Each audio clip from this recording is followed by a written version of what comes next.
Okay, today we're going to show you how to install the universal Cipher Auto harness bar in our 98 Honda Civic that we have behind me. The part number is CPA5000HB. This is what it comes with. You get the main harness bar, the two support bars, and you have a variety of hardware up here. You're not going to use all of it on every vehicle. In this particular case, we are only going to use the two far silver bolts down on the end over here. And the sticker. The rest of the hardware isn't used on the Honda application. So let's get started. Okay, to install the harness bar today, you're going to need a 3/8 ratchet, a 14mm socket, a 17mm socket, and a 17mm wrench. Let's get started. Now that we're inside the vehicle, to expose the hex head bolt up here, all you got to do is pull off these upper caps, not too hard, just wiggle them a little bit, they pop off, and it exposes the 14mm bolt that you're going to need to remove. Let's go ahead and do that now.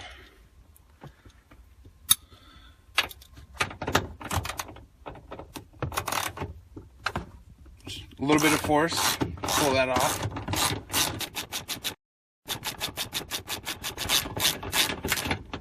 Alright, now once you get it out, you're going to notice there are spacers and a little retaining clip back here. So when you go to pull this apart, make sure you notice the order of everything, because you will need to put that back in the same order. Okay, I've already done the other side, mounted it up there, but let me go ahead and show you the order of the spacers, how they go with the harness bar. So you're going to take off the little retaining clip, just unscrew it off, set that there, take off the little 1/4 inch washer and the little split lock washer. Go ahead and take it over here. This is going to be the outside, so you just stick the bolt through there, put the lock split washer back on, the spacer, and then you can go ahead and put the retainer back on. If you don't have a retainer, it's not that big a deal. Just have to be a little more careful not to drop the spacer or anything. That's about how it goes. Alright, now that you got that together, just make sure that's tight on there. You're going to go ahead and take this, just put it right back up to the stock location.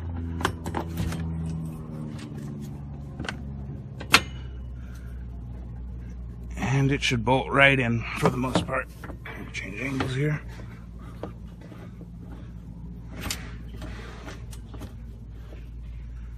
Alright. Okay, once you get the bolt started by hand, just take your 14mm, snug it up just a little bit, and then we'll grab the support bars and go ahead and start those before we tighten anything down fully.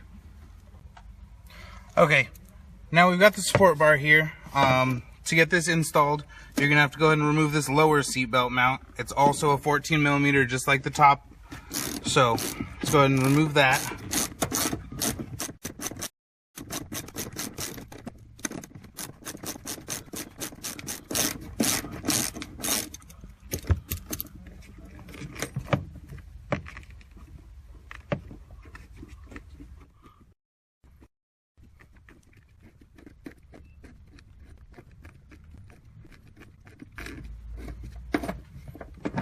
Okay, now that you got the bolt out, just keep in mind where the position of everything is.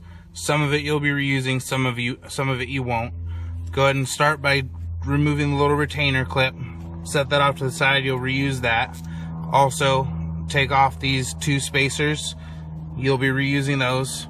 Pull off the large flat washer and the short little split lock washer. Those you will not be reusing.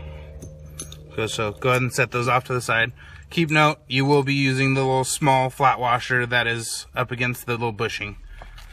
Go ahead and start by sticking that into the... Now, before I go any further, notice on the support bar there's a large eyelet, and the other side over here has a small eyelet. Small eyelet goes to the upper support bar. The large eyelet goes down. It's kind of obvious because the big bolt will only fit through one of the holes. So go ahead and start by sticking it through the support bar.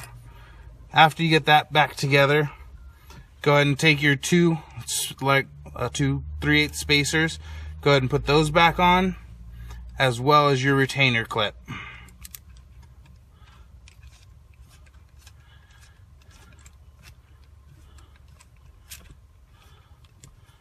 Alright, we got that together. Then you can go ahead, just go ahead and slip this up a little, give you a little easier access. You'll go ahead and bolt that back in at this point. Just do it a couple threads for now, just so we can get it kind of started and loose. But up here, you'll notice we're quite a distance from the main harness bar. That you can just angle down and then hold the end of the sport bar. Go ahead and twist it. It's going to extend.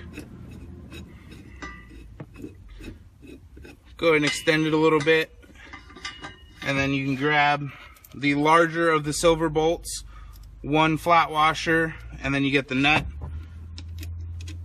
The sport bar goes on the outside, so just go ahead and drop it in, and then the lock nut goes on the inside. Alright, and you'll just repeat the same thing for the other side. Alright, now that we got both support bars on, we have them adjusted to the same length at this particular moment. But at this time, you can go ahead and tighten down the two 14mm seat belt anchors. You may get a little binding up here at the top, so just kind of hold the seat belt in place as you torque it down. Alright, there's that one. It still swivels, but it's a little tighter in there because we added the harness bar in there. And same at the bottom. You can go ahead and tighten that down as well.